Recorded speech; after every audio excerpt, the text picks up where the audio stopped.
welcome to Senior Spot.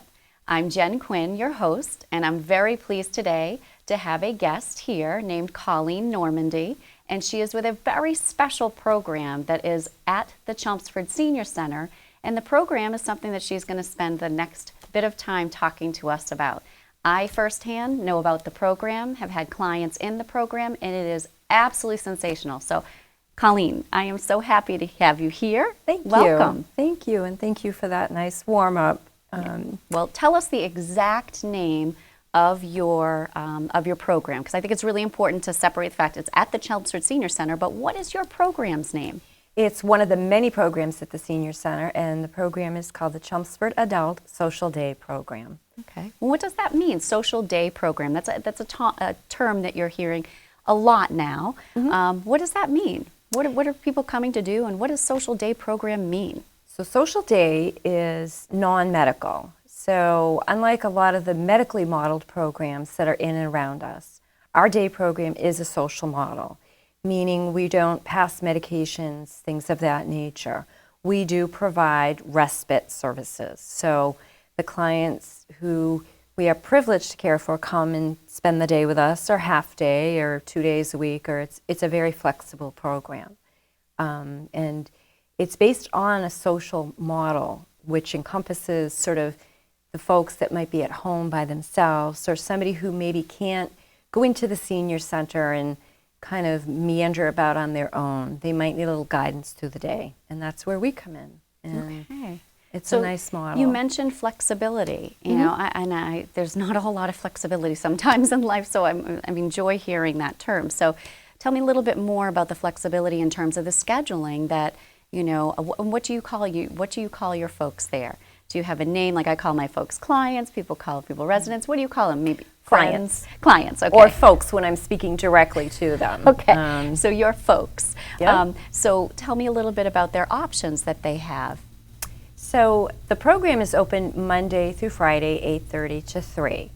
The options for scheduling are really based on the client and the family need.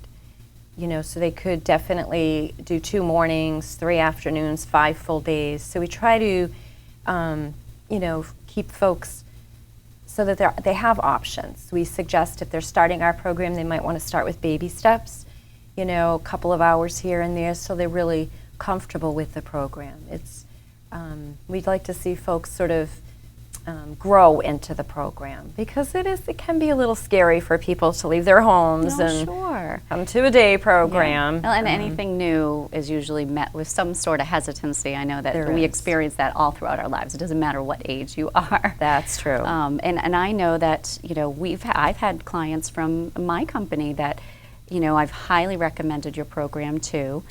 For people to be able to have that combination. So maybe they shouldn't be at home all the time, and having that social model with more than one person is really valuable to their life experience. But I like how you mentioned that people can kind of ease their way into it. Yeah. Because, you know, all of a sudden going from nothing to 5 days a week would be overwhelming, I assume. Very overwhelming. And the program is a busy program. We try to keep it moving throughout the day. There isn't a whole lot of downtime. And the purpose behind that is we want people to be active and moving throughout the day, so that when they go home, they've had a good day. They're tired, but it's a good kind of tired, because they've brought something to the table as well. It's important to us that they go home feeling valued. Absolutely. Feeling like they've done something for us, which is always the case. They have. Sure. Meaning and purpose, you know. Very much so. I have never walked into that large room at the Chelmsford Senior Center and not seen something going on. And I don't, and you know, whether it be actively moving their bodies, it would be actively using their brains. Very much so. We try to, we bring, basically it's a breakdown of 3 components. You know, we do a lot of physical activity. We have paid instructors that we pay to come in and teach on top of what we do. Okay, so give me a couple of examples of that, because I know that besides keeping your mind going, keeping your body going is really important. So what are some of the examples of the people that come in and facilitate that? Well, we have paid Tai Chi. Really? Where we have a Tai Chi instructor, and everything we do is seated so that it is always safe. Okay. So we have a Tai Chi instructor a couple of times a month to come in. We have a Hula instructor, and again, that is seated. Well, I'm not going to ask you to give us an example in the chair right now, but I do want to see it after the show. It's actually great, and she's really awesome with the clients. And again, a lot of the movement is sort of confined to upper body movement, but it's absolutely wonderful, and they love it. And then we have a therapeutic exercise instructor who is now with us 4 days a month as well, where she'll come in and conduct a class that offers both my folks, the day program folks, as well as the non-day program folks. She teaches as well. So those are examples of the instructors that we bring in for the clients. We incorporate movement at least twice a day. Oh, that's great. In addition to all the walking. Senior Center is huge. Right. Nice open flat hallways, so there's a lot of movement, just down to the dining room, down to the new fitness center, all over. Excellent. So, yeah. So you mentioned dining room. Food is always something that I want to know, what am I having for the next meal, or what's the food situation like? So I know that you also have a wonderful program in which there are lunches obviously there at the Senior Center. So how does your group participate, and how does lunch handle there? So our group, our day program folks go down every day to the dining room. And because our folks tend to be a little slower in terms of movement, most of them anyways, we have preset tables that we do. And we set out places so that there's no, if someone gets to the room a minute or two ahead of us, there's no fear. Their names are right there in front of them. Right. And we group folks, and sometimes their families will come in, and we always make sure that there's guest spaces, and we do that for the clients. We get their trays that have their meals, we clear them. So it's a nice approach to lunch. That's another way for them to even have more social interaction too. Very much, because yep. I'm sure that they even see friends that they know that aren't part of the program that might be coming in for lunch too. Right, and when we do know that there's a friend, we just simply invite that friend to join, who the individual might be, and we would get their tray for them as well, so that that person is still very much connected to the general population outside of the day program. That's important to us as well, that person remains connected. So you mentioned some really great physical activities that are done, and I can actually see here in this incredible display here that Colleen brought to kind of show us some pictures of people doing their thing. And just if you are able to look at this, it is unbelievable to see all of the activities that are happening every single day. It is. And as I said, the goal is that folks are busy throughout the day. We really try to incorporate, the movement. Certainly, we have a brand new fitness center that we're allowed. I've seen it. I think I'd like to be a member. Very state of the art that we are allowed to bring our clients down to and use. And we have clients that will remind us they want to go down. Yeah. And then, the activities are varied. We have artistic activities. We have musical types of activities. Brain activities are very important. Mm-hmm. Current events are important. Oh, absolutely. Again, folks, we want them to contribute. I have the joy of running current events in the morning, and we try to kind of keep it on the lighter side, but we do it directly from the newspaper, and we ask people what they're thinking. Mm-hmm. A lot of times our folks want to talk about some of the tougher things, and they should. They should. And you're right. we invite that kind of connected. conversation. It keeps everything real. Yep. And I think sometimes, you try to kind of harbor or make sure that, people don't necessarily see some of the things that are going on, but it keeps us connected to it does everything going on out in the real world. And, our the folks that we serve, they have feelings, they have opinions, they have, there's nothing better than getting a banter going. Getting fired up and having some opposing views. Why not? Then that personality is just, it's important to express. It is. It's their personality. They have opinions. It's awesome. And they should always be able to feel comfortable in a setting where they can express those views and Right, opinions. and safe and not judged, and they're surrounded by friends and, Right. and colleagues. They're still very important to our culture, Absolutely. to everything we do. So we're here to kind of stoke that. We're here to just make sure that that stays as much as we can preserve And that. I love how you acknowledge, obviously, the rich lives that they have led all these years, and the professions, and the amazing stories that you hear from some of your clients, because they teach us a thing or two. Oh my gosh, from recipes to how we used to do things to how I want to plant morning glories. I mean, it's just amazing to just details of people's lives that they bring, and they share with us. We have a client who bakes cakes twice a week and brings them to our day program. Oh, those get moved right to the top of the list, right? But I mean, it's wonderful. She brings it for us. This is what she brings, and she's People awesome. having meaning and purpose. Yep. You always want to have meaning and purpose in your life. Yes. And that really gives, people meaning and purpose. We do. We have folks that bring in CDs that they would like us to play. If we're doing an artistic type thing, we have, again, whatever people want to bring in, we remain flexible enough to try it. If someone has an activity they want to try, or, bring in a particular game, we're able to do that. We're able to accommodate that. And So that's you're what we take pride on. working on the interests of the folks that are there, and not making it a one size fits all, making it kind of individualized, customized to their interests, and the abilities. It sounds like a range of abilities in there as well. So can you speak to that a little bit more, because some of our viewers might be wondering, well, what would be a good fit, at your program? So we do have a wide range of folks who come in with different things. Some of our people have memory issues. Some might need us to kind of escort them down, to the bathroom, or, to escort them back. We typically like to do that anyways.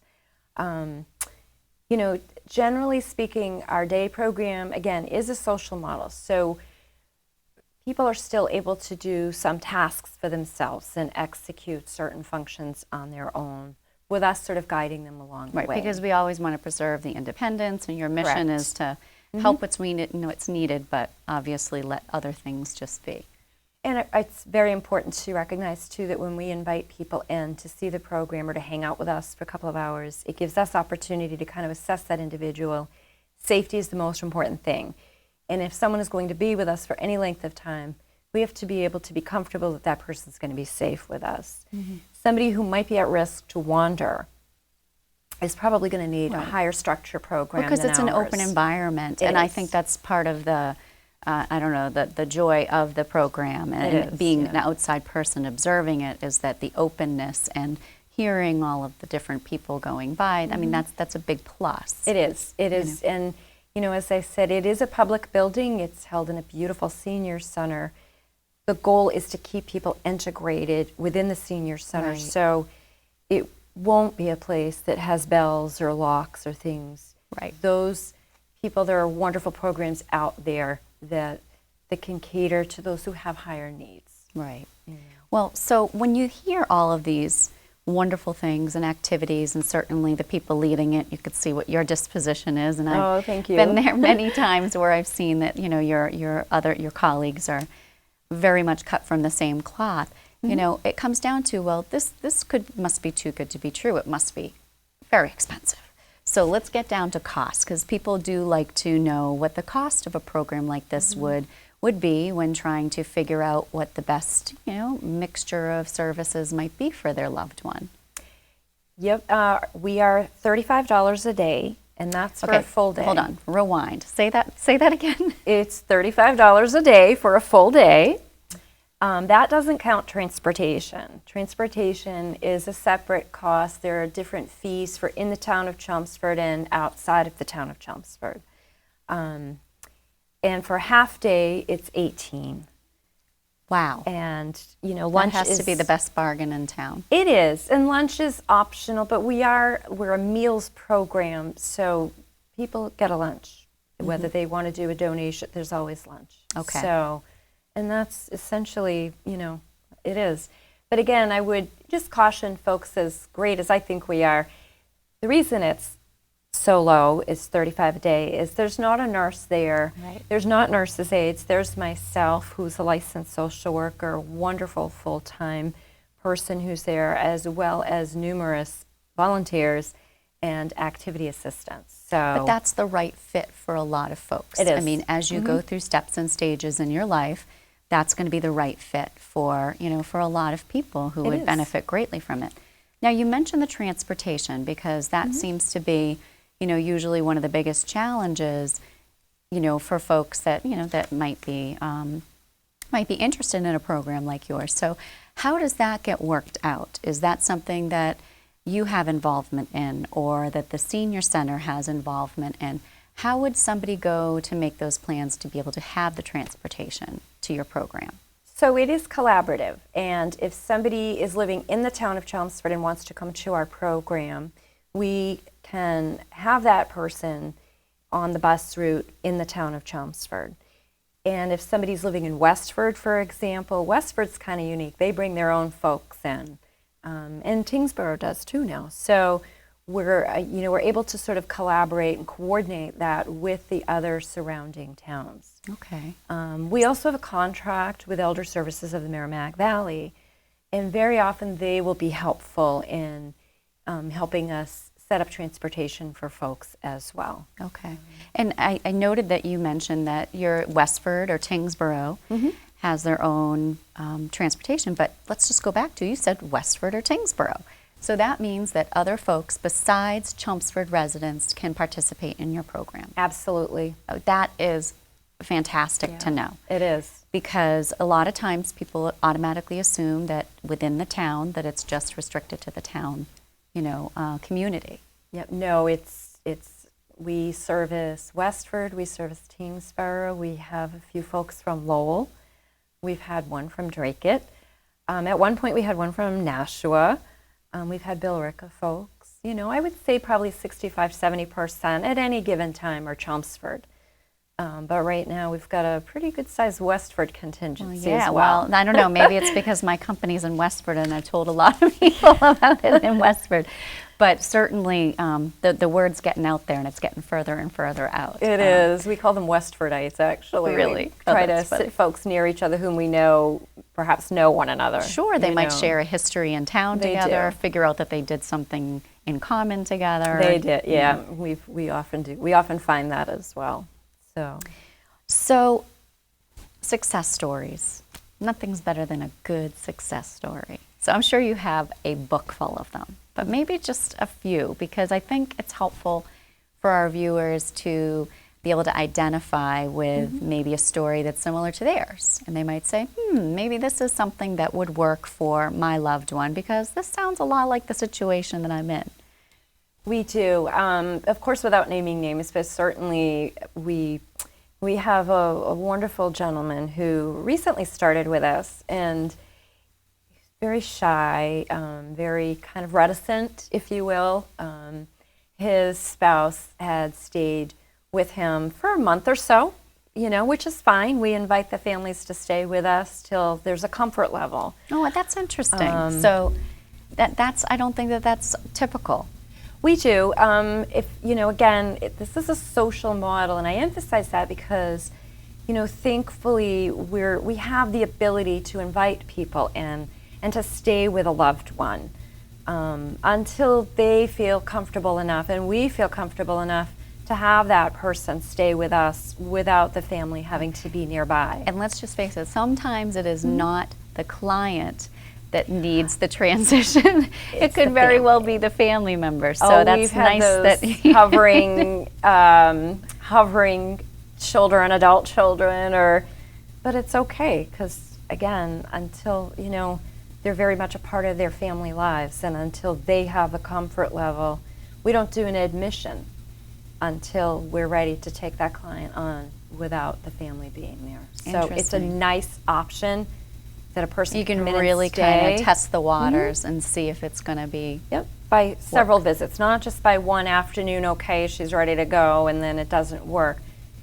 You know, several different visits throughout the month so that the family feels comfortable enough, and we as the caregivers there feel comfortable enough to take this person on. Right. And kind of going back to Yes, I'm sorry. I that's interrupted okay. your story. I just thought it was great to highlight that. Oh, no, and I appreciate that. And, you know, same situation, the spouse was kind of hovering and staying there and maybe would go downstairs and have a cup of coffee or whatever. And lo and behold, this person, you know, not really wanting to hang out with us to start with, but recognizing that his wife needed a break, now comes in a couple of times a week. And he was dancing a couple weeks ago. We have a group, we have the Upbeats who are Westford based, and they come in once a month. And this individual now dances. And thankfully with smartphones we can snap these pictures. To really have proof that it happened. Exactly. And we do that a lot with permission of the Sure. family. We'll say, you know, we got this one dancing, or you wouldn't believe how funny this person was, or oh my gosh, let me tell you what, you know, your loved one did today. And it's just, these are the stories that It's so reassuring, too. It is. It's reassuring to the staff that it's working, to that person, even though they may not be willing to admit it or express that true. satisfaction. Yeah. But then to show it to a family member who very well could feel overwhelmed or maybe a little bit guilty, which they shouldn't. But sometimes people feel guilty, and that just gives them that satisfaction that the person's really, this is genuinely a good thing for their loved one. It is, and you know, it's not every single solitary person's cup of tea, and that's Right. okay. But you get to know that by coming in and, you know, getting used to the program and seeing if it will work for you. We had a lady who was with us 11 years. 11. So you know what? I never even asked. 11 When years. When did this program begin? So the program began in the 90s. It was started by a former director of the Council on Aging, along with the Friends of the Senior Center. So it's been in existence. I should have had my days with Well, me. if it's the it's been in 90s, existence for a while. Yeah, 25 plus years. Put it Yes, that way. and we had a lady who recently moved on to a higher level after attending our program for 11 years. Years. Yep. That is so. She must have been, you know, I wouldn't say the mayor of the program. She must have been sort She of was. co-leading things. Well, and- especially with singing, we would immediately go to her to ask her to sing, and you know, despite some other, you know, sort of aging stuff you might see, she could still belt out a tune. well, yes. And and I bet that helped keep her going and It did. give so much meaning to her life to have a group of people that genuinely cared about her family. Yep, very much so. And like I said, even when someone, you know, even today, if we're singing, you know, "You Are My Sunshine," or if we love to sing "God Bless America" all the time. Of course. We always think of her, you know, and clients will say, "Oh yeah, you know, Yeah. that was her song." So She left her legacy very, in the yep, program she did. too. She did. So Well, I it's- think, you know, knowing that it was in the 1990s, this was way ahead of its time. it was, and there is a similar program in Andover, the social model, and there are Yes. some scattered throughout the state.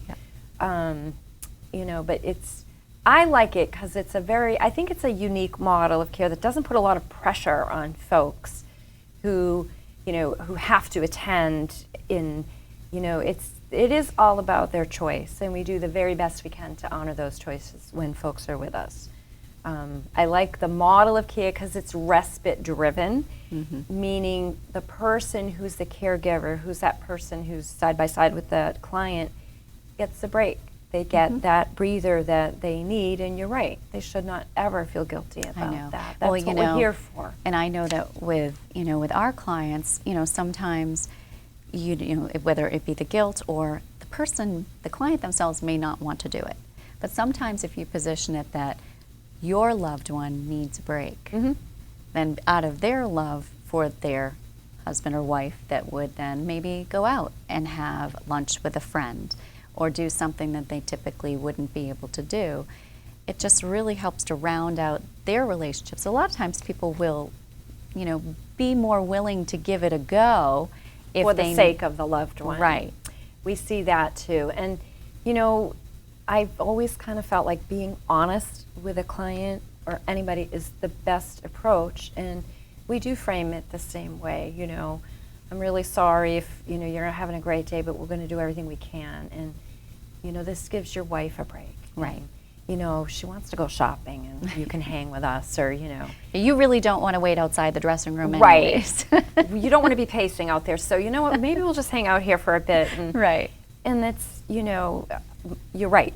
A lot of folks will say, yeah, you know, I know this one needs a break, and I know my wife or my husband needs some time, you know, and to him or herself. So, and we just kind of move along with that. Not everybody rises early riser. We have a lot of people who come in at 11:30 for the lunch and stay the afternoon, and you know, it's that breather. Well, and it's incredibly flexible too, which Yes, I it think is. that as you're Yep. going through stages of your life and these changes and becoming accustomed to something new, having that flexibility is very reassuring, you know, and not having to feel like it's so rigid.